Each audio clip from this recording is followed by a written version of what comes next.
I take the digital balance. I think the connection is... Yes, we are connected. Start the broadcast now. Good evening. The Digital Madman. Broadcasting. From behind the curtain. 4 years of official investigations. 0 definitive answers. The origin question still open. The data still locked. The early conclusions flipped. The later conclusions hedged. Every agency that weighed in qualified its own finding with low confidence, which is a technical way of saying we don't actually know. All public record. All inconclusive. All filed and forgotten. Let's begin. 4 years of official investigations, 7 major assessments. And the answer is still, we don't know. That is not a failure of science. That is a failure of access. And there is a difference. In January of 2021, a joint team from the World Health Organization and the Chinese government spent 4 weeks in China looking for the origin of SARS-CoV-2. The team concluded a laboratory leak was the least likely hypothesis. The WHO report said no viruses closely related to the pandemic virus had ever been found in any laboratory before December 2019. It said the risk of accidentally releasing a novel coronavirus from a lab was extremely low. The WHO Director General said all hypotheses remained on the table. Both things were true simultaneously. That is how this story opens, and it never really changes.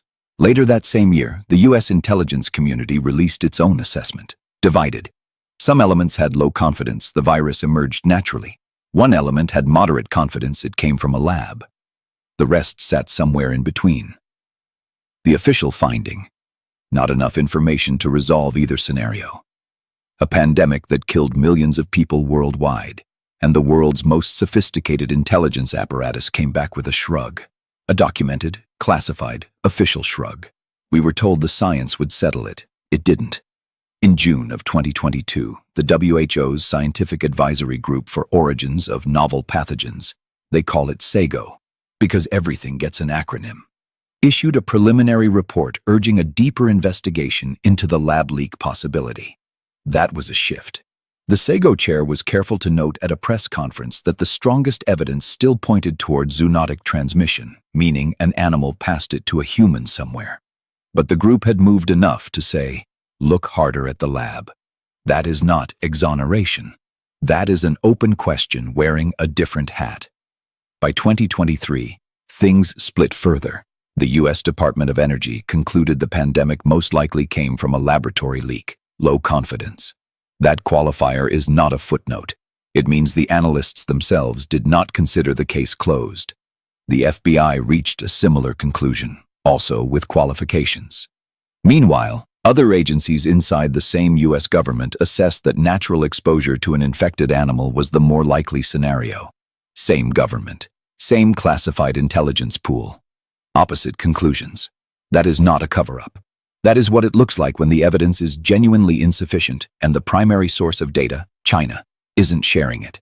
In January of 2025, the CIA completed an assessment ordered during the final weeks of the Biden administration, finished just before Inauguration Day. The agency concluded, with low confidence, that a research-related origin was more likely than a natural one. No new intelligence. Analysts reviewing what already existed and landing somewhere slightly different than before.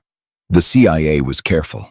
The assessment explicitly stated that both a research-related origin and a natural origin remain plausible. That word, plausible, is doing a lot of work. It means we cannot rule either out. It is the diplomatic way of saying we still don't know. Then, June of 2025, a WHO-appointed expert group released its final report, 4.5 years after the pandemic began. Final report. The finding. Still no definitive answer.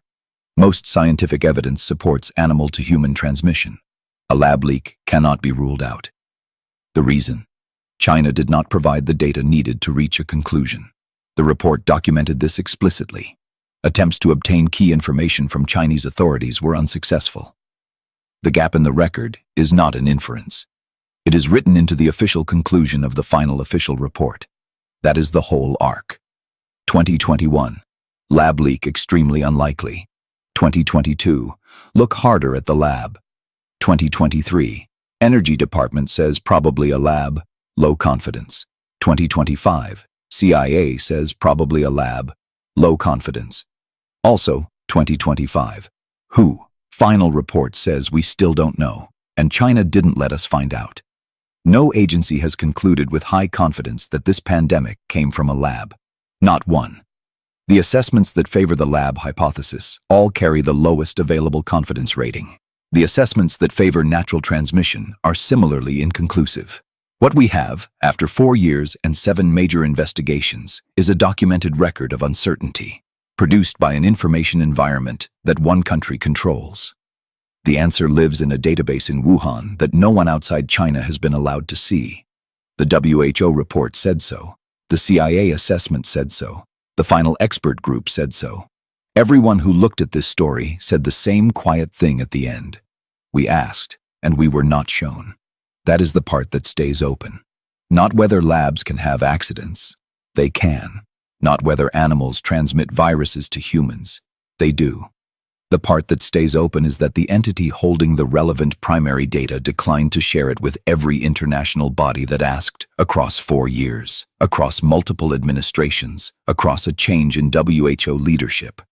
The final report closes on that note. The record itself closes on that note.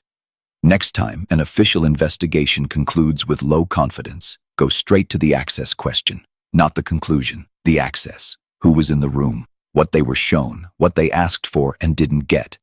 The confidence level is downstream of the data. No confidence, no answer.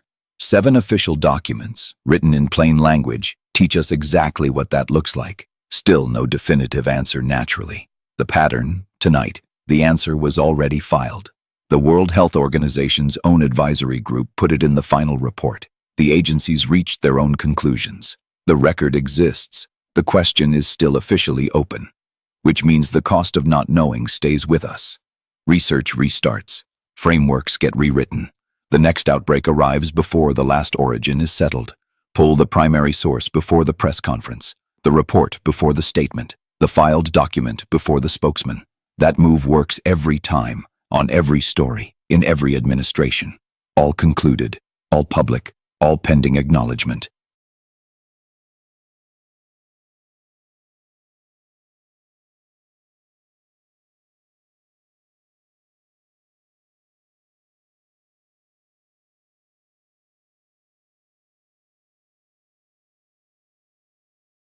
This has been the Digital Madman. If you enjoyed this, please share it, subscribe, and smash the like button so we can get the algorithm to pick it up. Thank you, and I will speak with you next time.